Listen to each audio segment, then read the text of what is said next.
Another intense period of watching and waiting as Israel prepares its response following Iran's unprecedented launch of 181 ballistic missiles. And then there's Lebanon. Israel's prime minister warns Lebanon of destruction like Gaza. Israel withdrew from Lebanon 25 years ago, but the country that actually conquered Lebanon is not Israel, it's Iran. You have an opportunity to save Lebanon before it falls into the abyss of a long war that will lead to destruction and suffering like we see in Gaza. Is regime change on the horizon in the Middle East? What's Israel's and Iran's endgame? To help answer that, we'll be speaking with Alex Vatanka, director of the Iran program at the Middle East Institute. I'm Negar Moshahedi, and this is Eye for Iran. Alex, thank you so much for being here. Pleasure to join you. Let's jump right into things. Officials in Iran, the media in Iran are openly, publicly, for the first time talking about a nuclear bomb. And that's something that a few years ago, just a few short years ago, was unthinkable, unimaginable. What does that indicate to you? Well, it indicates one important fear that the regime has. And right now, as Iran is waiting to see what Israel will do in terms of its retaliation for the October 1st Iranian barrage of missiles on Israel, what the Iranians are saying very loud and clear is that if our nuclear facilities are hit, that might just be the justification we need to end this commitment not to weaponize. In fact, to do the opposite, to weaponize as what the Iranian regime claims to be its only way of defending the homeland, the nation of Iran. And the message isn't necessarily targeted as Israel as much as it is targeted at the United States. And you have to understand how the Iranian regime looks at Israel. The Iranian regime, by and large, looks at Israel as a country that is totally dependent on the United States. And if the United States puts the brakes on Israel in terms of what to do and what not to do, then the Israelis can't do it. So the message here, as you pointed out, from the last few days, including 39 members of the Iranian Parliament Majlis have come out and said we should seriously consider weaponizing. The message is to the United States, if you don't stop Israel, we're going to weaponize. Don't push us. And by pushing us means don't target our nuclear facilities. Remember, this is a program, Iran's nuclear program. It's about a quarter century old. It's about billions of dollars in investment. It's the jewel of the sort of, if you will, the Iranian regime's, activities of recent decades. So they're very nervous about if anything happens to it. And that's why they're playing this card that if you push us, we'll weaponize. Now, the question is, will Israel listen to the United States? Axios is reporting that there's friction, tensions between Benjamin Netanyahu and President Joe Biden. Yeah. What do you think about that? Look, there are a couple of things we do know for sure about Israel. And if you look at the history of the State of Israel since 1948, when it was created, given the history of the Jewish people and all that we know about what happened in the Second World War, there is this notion ingrained in the psyche of the nation, if you will, that Israel should not look for anyone's green light to take action when they feel they have to take action to defend the nation, if you will. That's where I think they are at today. But the other real hard reality to ignore is the fact that Israel has benefited immensely from being close to the United States. Israel will not be where it is today without the United States. As great as Israel has been in terms of technological innovation and so on, but it is the cooperation, the transfer of weapons, and the other kinds of support the U.S. has provided to Israel over the years that has given Israel the strong position it's in right now. And I think that's hard for Israelis to ignore. You might have some politicians in Jerusalem who want to ignore that, but I think a vast majority of Israelis will quickly, once pushed, come to the conclusion we're better off going with the United States against a large target as the Islamic Republic would be. And, if there's time, I would love to touch on the fact that, Israel going alone against Iran's nuclear facility will not have the guaranteed results that in the United States joining in such a strike on Iran's facilities would do. So why is that? Yeah, because the United States is just much bigger. is much bigger. It's got much more resources to bring to that operation than Israel can do alone. Israel has essentially in the past carried out 2 sets of strikes where with one strike they killed a nuclear program. We all know those in 1981, Iraq in Iraq, and in 2007 in Syria. Iran's nuclear program is a different beast. It's not one single side, it's spread out. And more importantly, the Iranians have the know-how. And again, you talk to American officials, that's the one thing they always say. You can't bomb the knowledge. It's there in their minds of their scientists. They can rebuild, they can rebuild with a vengeance, and they can, in the meantime, decide, you know what? We should have a bomb. We should become a Pakistan or India, North Korea. Why shouldn't we have a bomb? And I think, in fact, that's a real issue for the United States, because that creates its own momentum in the region where other states, the Saudis and others, might want to have their own bomb. And again, you end up, if you are United States committed to non-proliferation, having not just Iran to worry about, but other countries to worry about too. So those are all factors right now, part of the conversation, which I'm sure is happening between Washington and Jerusalem in terms of what Israel can do vis-a-vis Iran, or should do, and what it should consider not doing because of the negative consequences from certain actions. And do you think Netanyahu is going to take all of that into consideration? I have no way of knowing where Netanyahu is in that. Obviously, you know, Israel is a very different place after the Hamas attack of 7 October 2023. They are going for the kill, if you will. They're trying to take out all their big enemies out there, for what is Hamas, is Hezbollah, and the mothership in Iran. Can Israel do this all on its own, alone? I mean, that's a huge, heavy lift for Israel, for any country to do.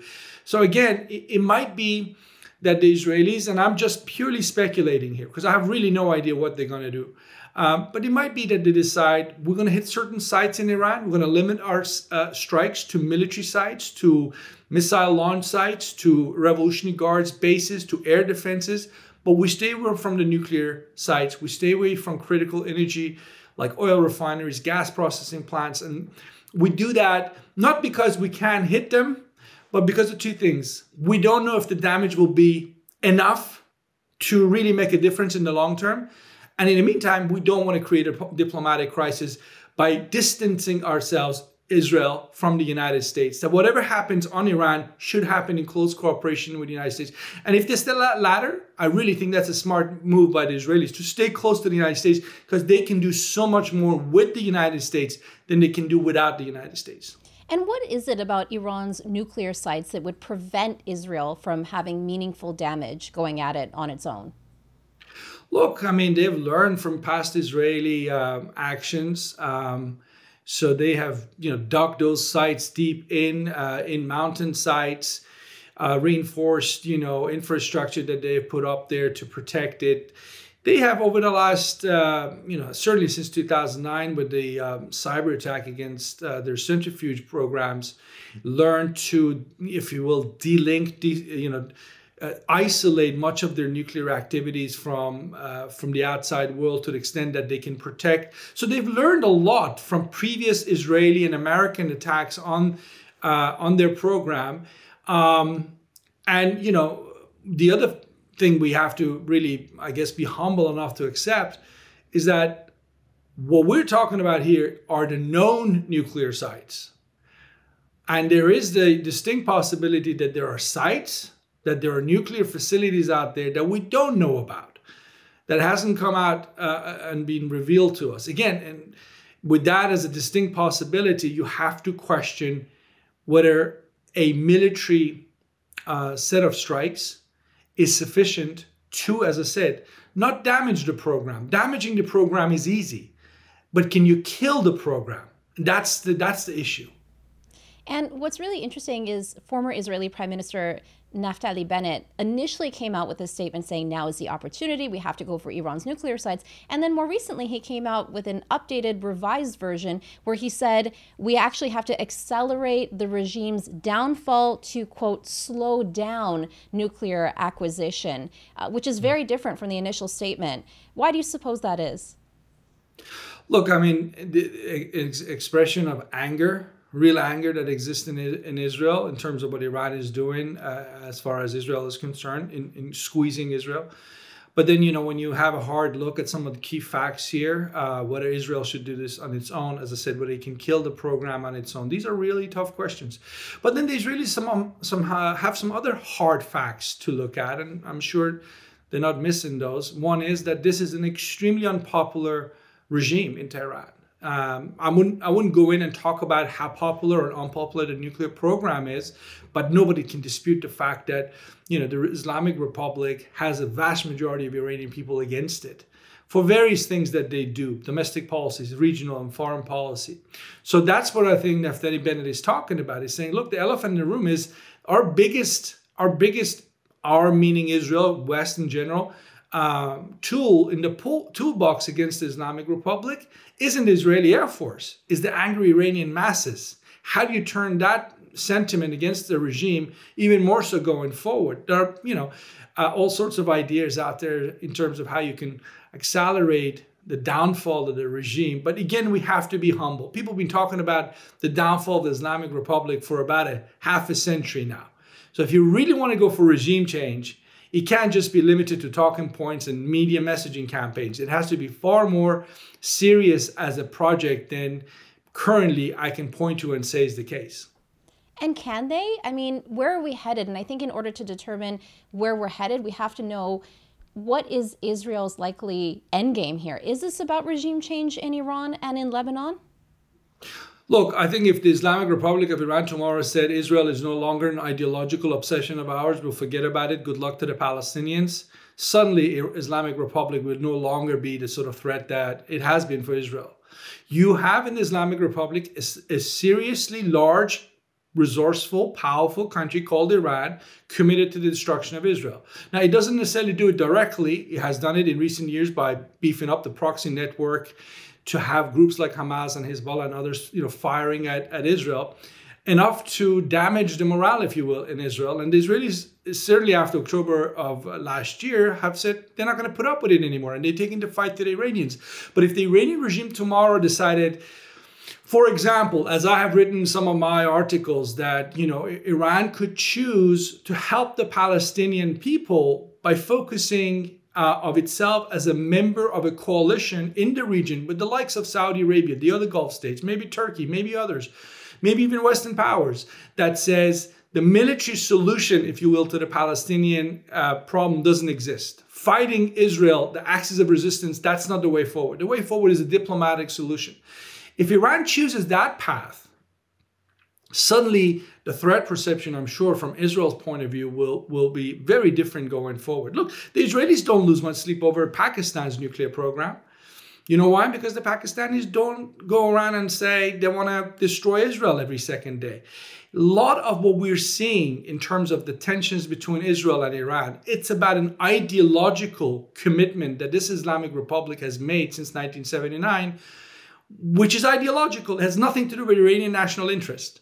Israel, whether it's there or not there, it's not going to make much of a difference to the national interest and to the everyday lives of Iranians. It's very different if you're Palestinian. But the Iranians are 1,500 kilometers away.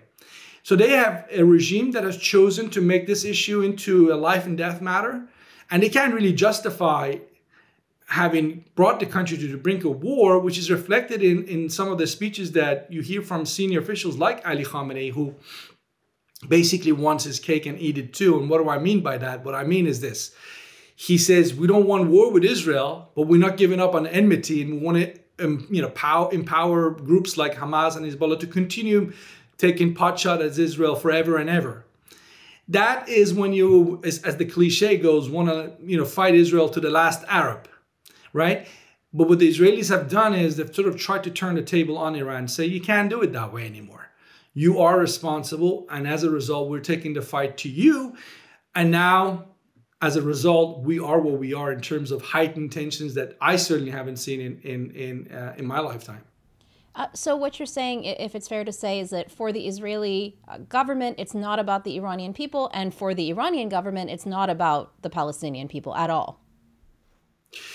Well, depending on who you ask. I mean, I do know Iranian officials would say to you that it doesn't matter if the Palestinians and the Israelis sign a peace deal tomorrow. It's not about the Palestinians, it's about the holy sites, the Muslim holy sites. And Iran will remain committed to the fight against Israel, regardless of what people like Mahmoud Abbas will do or not.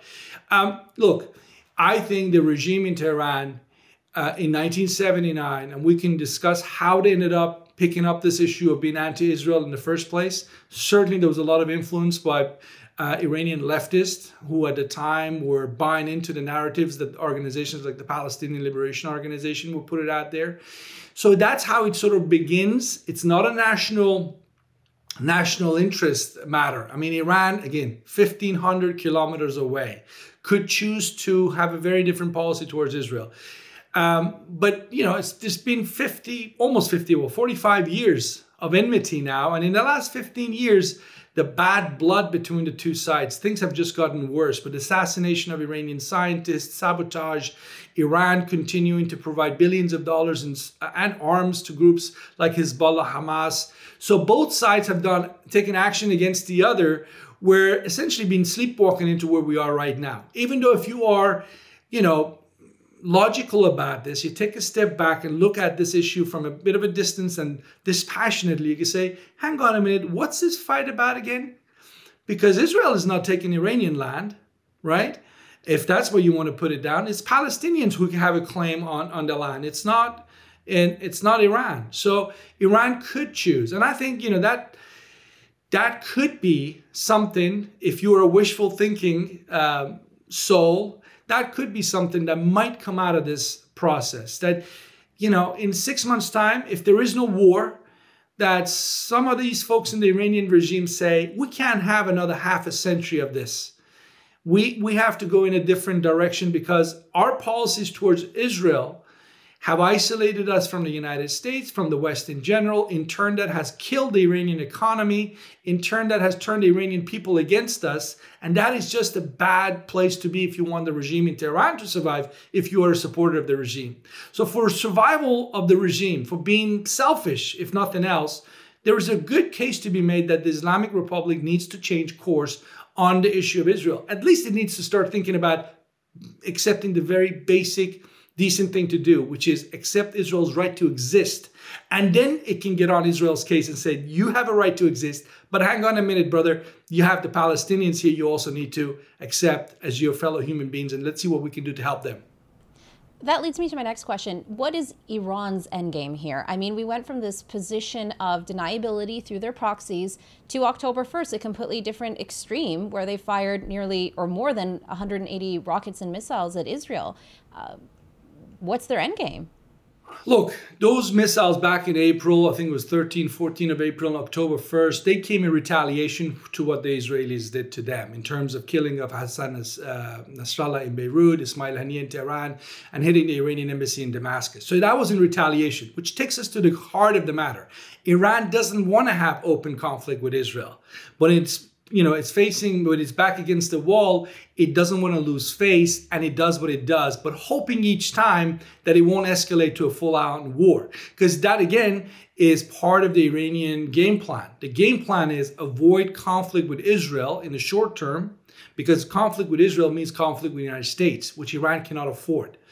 So that they don't want to see. That explains, I think, the relatively, and people might have issues with this, but I would say relatively restrained set of actions they've taken against Israel.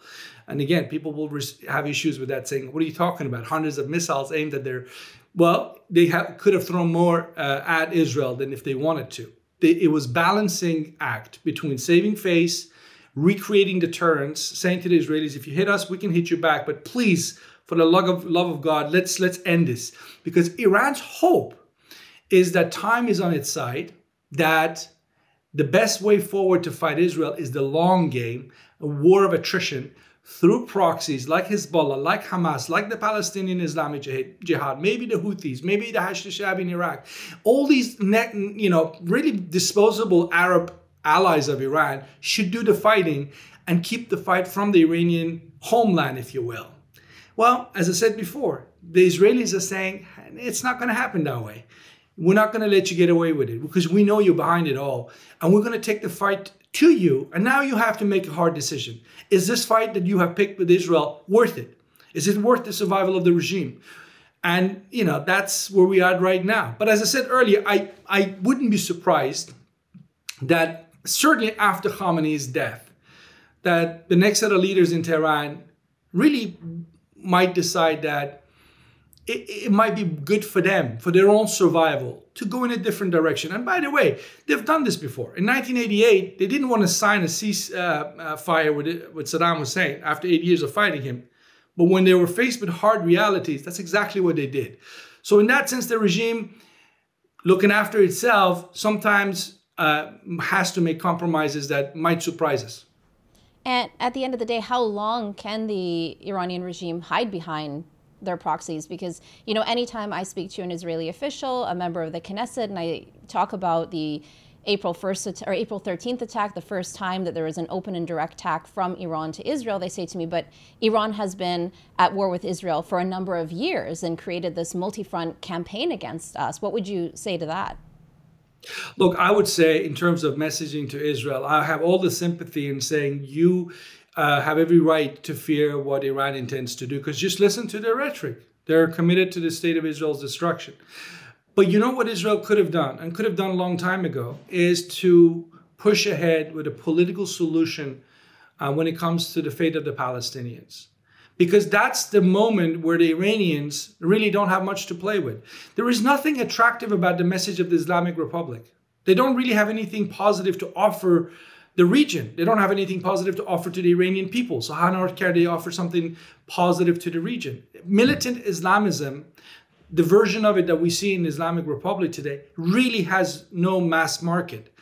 But when you have a group of people, in this case the Palestinians, who are so desperate, have nowhere to go, then, you know, radical elements like Iran, like the Islamic Republic, the axis of resistance, they come in and offer you a way out. They give you some hope. So if Israel wants to go ahead and really think about its long-term security, it needs to do one thing more than anything else, which is to make it harder for the Iranian regime to play the Palestinian card. And you do that by engaging in a dialogue with the vast majority of Palestinians. I say vast majority, there are no hard data, but I'm hoping that vast majority are not Hamas supporters. That they are, you know, people that are willing to accept Israel as a neighbor, as long as Israel accepts them as a neighbor and is a partner in creating that two-state solution. In a world of a two-state solution, Israel and Palestine living next to each other, what do you think the Islamic Republic can come and offer to Palestinians? A sanctioned Iran, an Iran that essentially, in terms of its ideology, the nearest thing to it is the Taliban of Afghanistan. That's not very attractive for the vast majority of Palestinians. So that's what Israel can do. And on top of that, obviously, to maintain that diplomatic support, which right now is being very much put under pressure. Israel right now needs to worry about the support that it has around the world, because the images that are coming out of Gaza, that's not going to help Israel going forward. That has to stop at some point. So there are a couple of things they can do, but yeah, let me stop there on that question.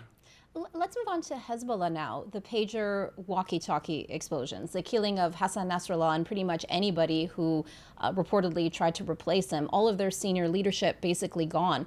What are they still capable of? What are their capabilities like right now? I mean, they're still firing rockets and missiles at Israel, some deadly, right? But what are they truly capable of in the grand scheme of things? Very difficult to say. Obviously, for those of us who are not part of the organization and depend on what we see in terms of media reports and following events on the ground through the open sources, it's difficult to say exactly. But the obvious answer to your question is that the organization is very badly damaged as a result of the last few weeks. You know, Hassan Nasrallah was there for 30 years and suddenly he's gone. That's a transformative moment in any organization's history, and certainly the case of Hezbollah.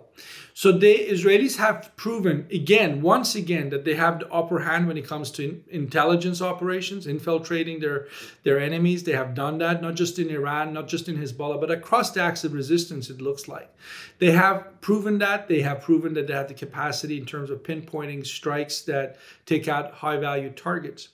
All that said, and that is history of the last almost 80 years of existence of Israel shows us is, and again, forgive me for using something that sounds very much like a cliche, because it is, tactical victories here and there doesn't amount to strategic victory.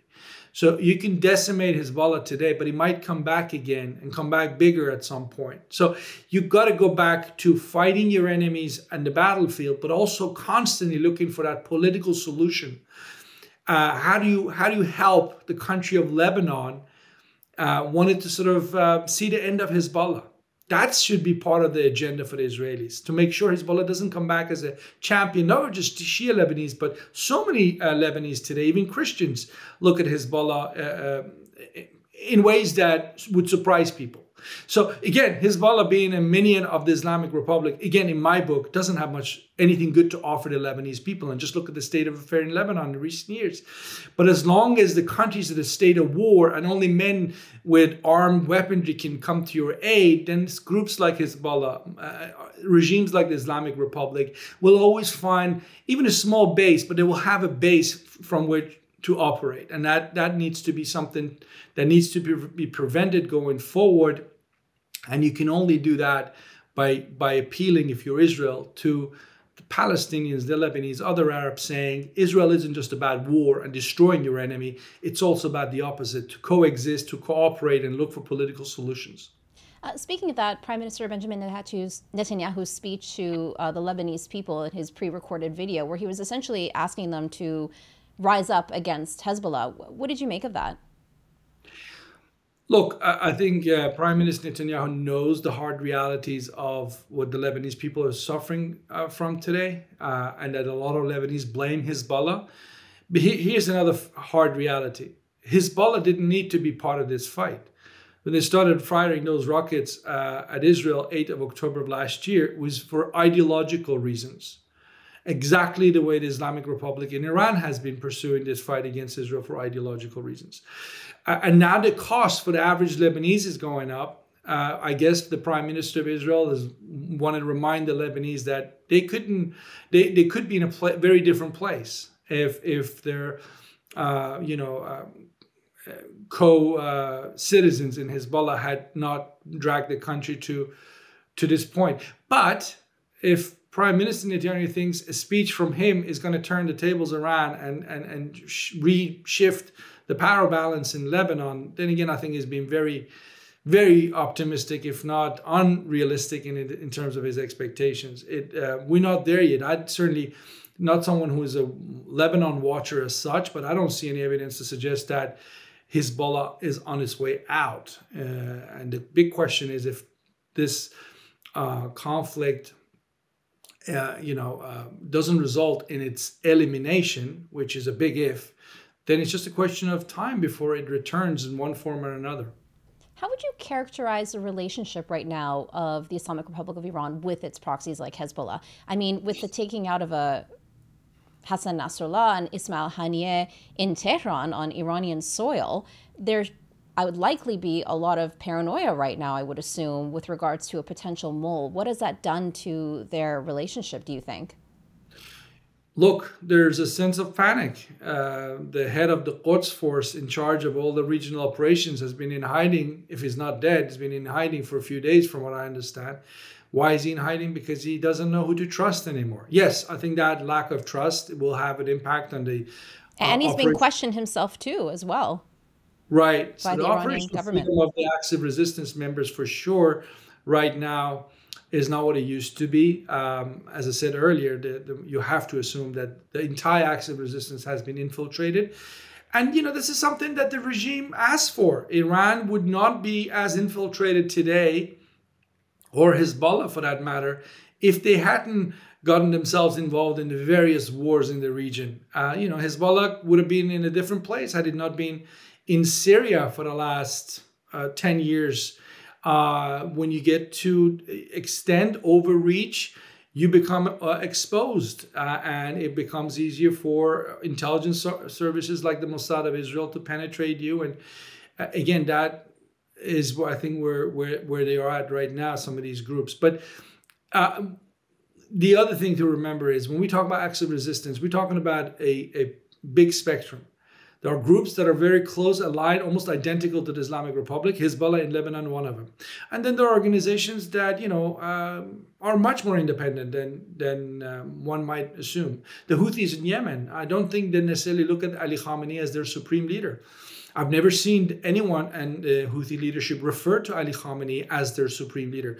Hassan Nasrallah was loyal and openly said, "I am your servant."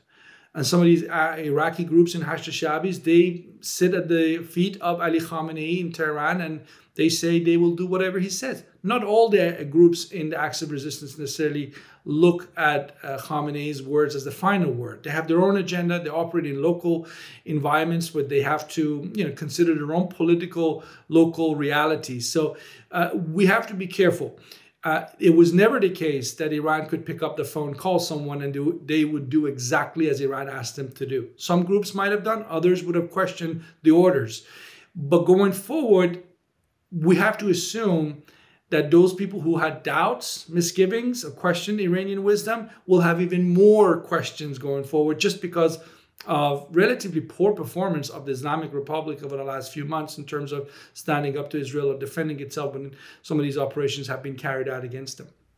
So Saudi Arabia and a lot of these anti-Iran Gulf states like the US are encouraging Israel not to attack Iran's nuclear sites, gas and oil sites.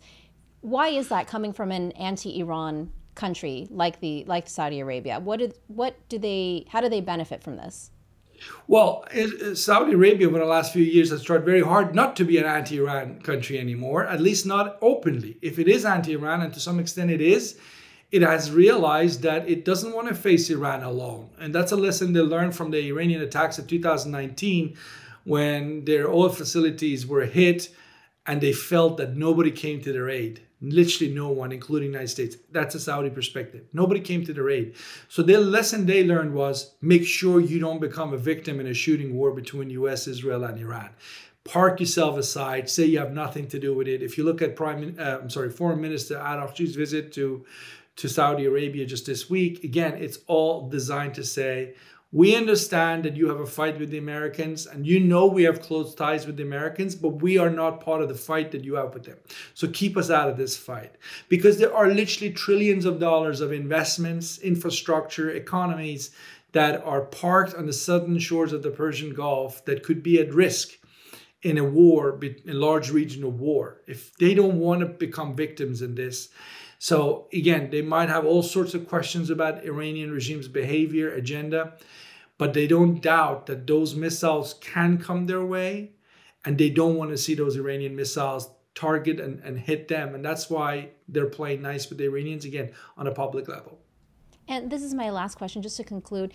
Israel's defense minister said that the Iran attack will be, quote, lethal, precise, and a surprise. What do you think he meant by that?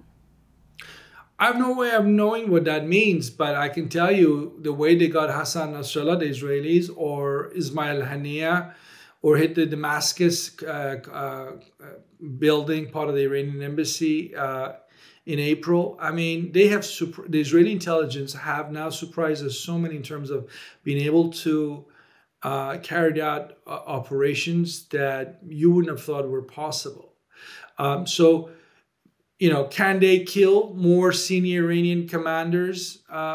Very likely they can. Will they make the political decision to do so? I mean, you would have to assume that they're going to constantly do a balancing act. What is enough in terms of hitting Iran that gets Iran's attention, gets Iran to, again, maybe reconsider some of its policies vis-a-vis Israel, but without provoking the Iranians too much into reacting in kind that, again, could get out of control. That's true for both sides as they're trying to sort of, what people say, recreating the deterrence factor Right now, the deterrence factor is on the massive pressure. I don't know if they can recreate it again, but I guess time will show. Well, thank you very much, Alex. I really appreciated your expertise and insight and for the conversation. Thank you for having me. Pleasure to be with you. You can always weigh in on the discussion in the comments below. We'd love to know what you think and hit the like button. The Eye for Iran podcast series is created by Iran International, the go-to destination for expert Iranian news in both Farsi and English. Head to our dedicated English website, iranintl.com/en.